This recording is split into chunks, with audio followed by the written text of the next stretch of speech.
Hi guys, so to this vlog, we are eating lumpia, fresh lumpia. So, I made this for myself. Yeah, so ayun.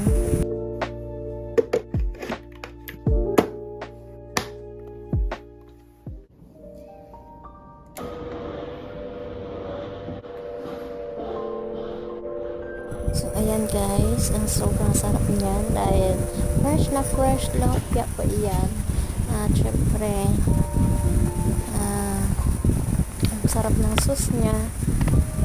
Ninamnam. So ayan.